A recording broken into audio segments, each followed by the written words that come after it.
O que passa pela mente de alguém que já foi de um simples professor a um gênio do crime, se parecendo até mesmo com a história do Walter White? Será que foi inspirado nesta pessoa? Um simples professor se tornando um dos maiores narcotraficantes da história. Esta é a história de Servando Gomes, mais conhecido como Latuta. Agora, se você quer ver vídeos brutais, recomendo que se torne membro do canal por R$ 4,99. Estes vídeos o YouTube não permite colocar para o público aberto, apenas para os membros. E realmente, para você assistir esses vídeos, você precisa ter muita coragem e estômago. Sem contar os outros benefícios, como prioridade para as lives, o seu comentário ser sempre respondido e patrocinar o canal. Então, se torne membro. Nascido em 6 de fevereiro de 1966 no município de Baga, em Michoacán, no México, ele viveu uma vida comum nos anos 80. Se tornou um professor do ensino fundamental em uma escola modesta. Ele era conhecido por ser um professor paciente, que sempre levava seu papel como formador de mentes jovens muito a sério. Em algum momento, no entanto, essa vida começou a parecer muito chata para ele. Ensinar em uma cidade rural mexicana não é exatamente um trabalho bem pago. Talvez a falta de recompensas financeiras o tenha frustrado, ou talvez ele estivesse insatisfeito com o impacto limitado que poderia ter como professor. Seja qual for a razão, em 2001, Servando Gomes começou a se interessar pelo comércio de substâncias, e ele deu início à sua nova carreira como contrabandista de maconha independente. E em pouco tempo, ele decidiu levar as coisas ainda mais adiante, juntando-se a um grupo mais organizado que o impulsionaria suas ambições a alturas sem precedentes: o cartel La Família Michoacana. Este cartel era notório não apenas pelo comércio ilegal, mas também por suas conotações religiosas. Latuta rapidamente subiu na hierarquia desta organização, graças à sua inteligência e determinação, tornando-se um membro de destaque e eventualmente atingindo o cobiçado status de cofundador. A vida no grupo da La Família Michoacana girava em torno da produção e distribuição de uma droga muito perigosa, a metanfetamina. Eles tinham seus membros carregando bíblias e pregando uma mistura bizarra de fervor religioso e violência brutal. Eles acreditavam na justiça divina, ou pelo menos era isso que diziam a si mesmos, ao mesmo tempo em que cometiam algum dos atos mais hediondos já imagináveis. Quanto a Latuta, bem, ele abraçou essa nova vida com tanta paixão que chegou a se tornar um porta-voz do cartel. E em 2009, ele ligou para uma estação de rádio local em nome da família, declarando que o cartel era um mal necessário, criado para proteger o povo. Você pode imaginar um traficante de drogas ligando para um programa de rádio para se lançar como um anjo da guarda? Mas aí as coisas tomaram um rumo ainda mais sombrio. Uma luta de poder dentro de La Família levou a uma divisão. Latuta, junto com outros líderes, se separou para formar o que se tornaria o Cartel dos Cavaleiros Templários em 2011. E se você achava que La Família era ruim, é que você agora vai conhecer os Cavaleiros Templários. Eles levaram as coisas a um nível completamente novo. Bom, o nome você já deve pensar como era.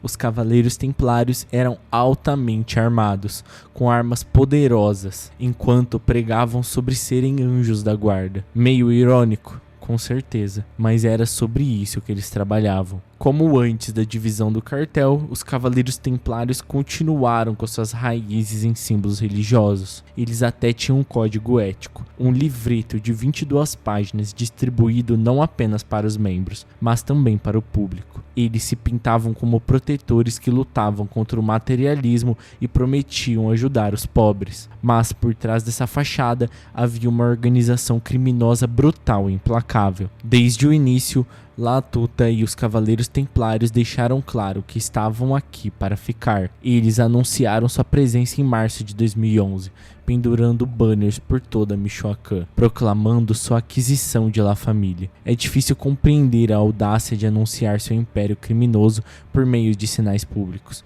como se fosse algo tipo de eleição presidencial, mas este foi um dos primeiros atos dos Los Templários. Sob a nova liderança de Latuta, os Cavaleiros Templários não se limitaram ao comércio ilegal de substâncias. Eles diversificaram suas atividades, incluindo sequestros, extorsões e outras táticas de intimidação doentias. Isso marcou um novo capítulo na trajetória de Latuta. E nisso é seguro dizer que Latuta se tornou um completo ditador. Latuta com certeza manteve sua presença na mídia. Ele falava regularmente com repórteres e preservava sua persona pública, ao contrário da maioria dos traficantes que preferem permanecer nas sombras. Ele parecia saborear estar no holofote global. Em um caso, ele até defendeu seu comércio ilícito de minério de ferro para a China, alegando que era um negócio legítimo necessário para a expansão de mercados.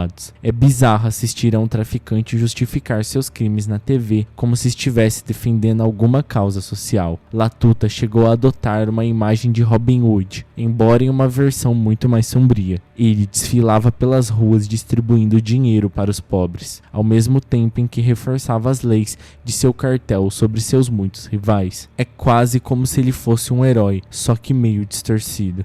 Enquanto Latuta continuava a buscar os holofotes, o poder de seu cartel começou a diminuir. Em 2014, Latuta era um dos homens mais procurados do México.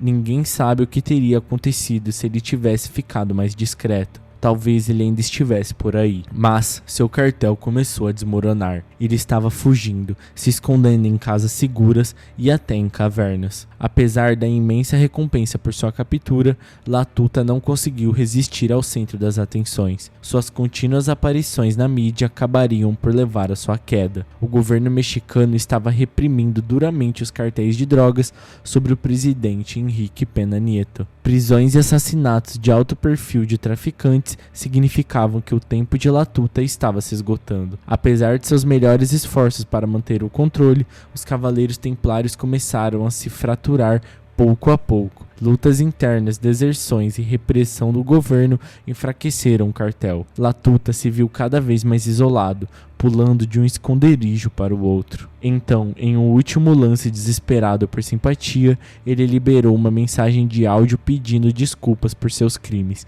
e pedindo perdão às famílias de suas vítimas. É muito difícil dizer se isso foi feito por remorso genuíno ou apenas uma estratégia para ganhar tempo. Este é o mesmo homem que justificou sua violência como retribuição divina. Então, em 6 de fevereiro de 2015, o jogo finalmente acabou. A aplicação da lei finalmente alcançou Latuta, depois de meses de vigilância, e eles o prenderam em Aurélia. Não precisaram dar um único tiro. Junto com ele, 8 de seus guarda-costas também foram presos, marcando o fim de uma era para o infame cartel dos Cavaleiros Templários. É quase anticlimático, considerando toda a violência que ele orquestrou ao longo dos anos. Com sua prisão, o reinado de terror de Latuta chegou ao fim abrupto, mas ele ainda tinha que enfrentar as consequências de suas ações, o que nos traz aos dias atuais. Agora, Latuta está em Altiplano, conhecido como a Dix Florence. Lá ele encontra condições semelhantes a de El Chapo, aonde ele é limitado de banho de sol,